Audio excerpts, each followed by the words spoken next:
कोलकाता में हुई निंदनीय घटना के बाद पूरे देश भर में डॉक्टर और मरीजों के लिए 10 नए नियम लागू हो गए हैं। जी हां दोस्तों, केंद्र सरकार की नई गाइडलाइंस के दौरान जो कि आज ही जारी हुई है, जिसमें डॉक्टरों से हिंसा हुई तो अस्पताल के हेड जिम्मेदार 6 घंटे में एफआईआर जरूर कर दें। ये केंद्र सरकार के नए दिशा निर्देश हैं।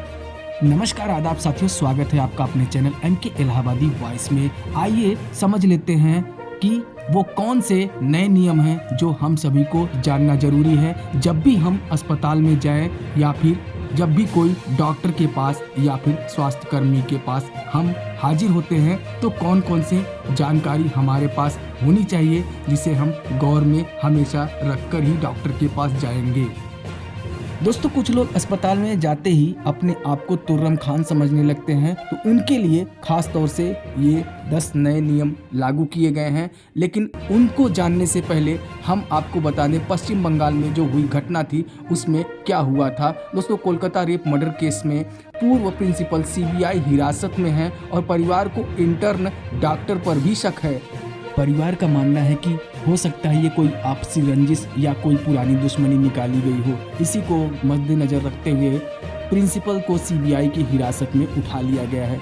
और उधर कोलकाता में मेडिकल कॉलेज में तोड़फोड़ पर सुनवाई करते हुए हाई कोर्ट ने बोला है पुलिस अपनी सुरक्षा नहीं कर पा रही तो हम डॉक्टर निडर होकर काम कैसे कर सकेंगे। जी हाँ दोस्तों, इसके बाद राज्य सरकार सुरक्षा देने में पूरी तरह से विफल रही, ये भी हाई कोर्ट ने कहा। और हालात नहीं सुधरे तो हम अस्पताल बंद कर देंगे, मरीजों को कहीं और शिफ्ट कर देंगे। कोलकाता रेप मर्डर केस देश भर में डॉक्टरों का प्रदर्शन तेज हो गया है, जिससे दिल्ली एम्स के बाहर वी वांट जस्टिस के नारे लगने शुरू हो गए हैं। कल देश के सभी सरकारी प्राइवेट अस्पताल में हड़ताल का ऐलान हो गया है। कोलकाता में ये आईएमए का फैसला है। कल देश के सभी डॉक्टर्स देशव्यापी हड़ताल पे जाएंगे 24 घंटों के लिए। उन्होंने सभी डॉक्टरों से आह्वान किया है। लेडी डॉक्टर मर्डर केस में सीएम ममता बनर्जी ने भी निकाली है अब पद यात्रा, जिसमें रेप मर्डर के मामले में ममता सरकार के खिलाफ बीजेपी का हल्ला बोल देख सकते हैं।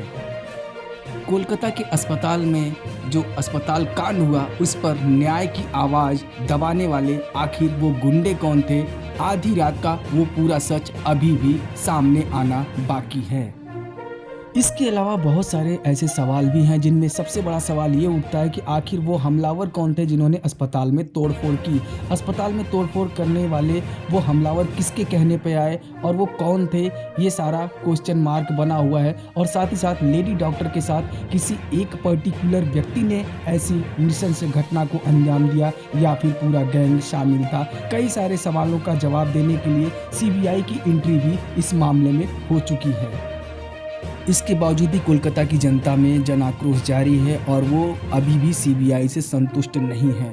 कोलकाता रेप मर्डर केस में जो कुछ प्रमुख तथ्य सामने आए हैं उनमें पोस्टमार्टम रिपोर्ट सामने आई है जिसमें 5 खुलासे किए गए हैं। ये आपकी स्क्रीन पर हैं जिन्हें आप बाकायदा देख सकते हैं, जिन्हें शायद आप भी पढ़ लेंगे या समझेंगे तो आपके भी भीतर का खून खौल उठेगा और आपके भी रोंगटे खड़े हो जाएंगे।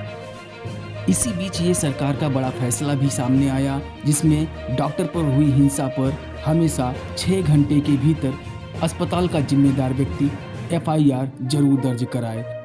महिलाओं पर राक्षसीकृत करने वाले दंडित हों, सजा की व्यापक व्यवस्था हो और उन पर चर्चा होती रहे, ऐसा पीएम मोदी ने लाल किला की प्राचीर से अपनी घोषणा की है, जिस पर स्वास्थ्य मंत्रालय ने सभी मेडिकल संस्थानों पर ये एक कड़ा एडवाइजरी जारी किया है, जिसमें सभी को बताया गया है कि अगर किसी व्यक्ति पर या फिर किसी डॉक्टर पे या फिर कहें किसी स्वास्थ्यकर्मी पर कोई भी हिंसक हमला होता है तो उसे 6 घंटे के भीतर एफआईआर दर्ज करनी होगी।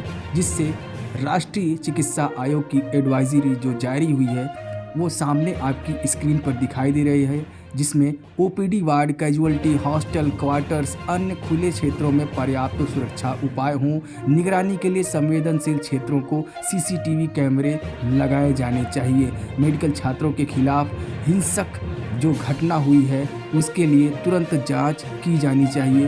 पुलिस में एफआईआर दर्ज कराई जानी चाहिए। घटना पर विस्तृत रिपोर्ट 48 घंटे के भीतर राष्ट्रीय चिकित्सा आयोग को भेजी जानी चाहिए। दोस्तों, आपकी क्या राय है कमेंट बॉक्स में ज़रूर बताइएगा। मिलते हैं नेक्स्ट वीडियो में नेक्स्ट टॉपिक के साथ। तब तक के लिए अपना ख्याल रखिएगा। धन्यवाद। जय हिंद।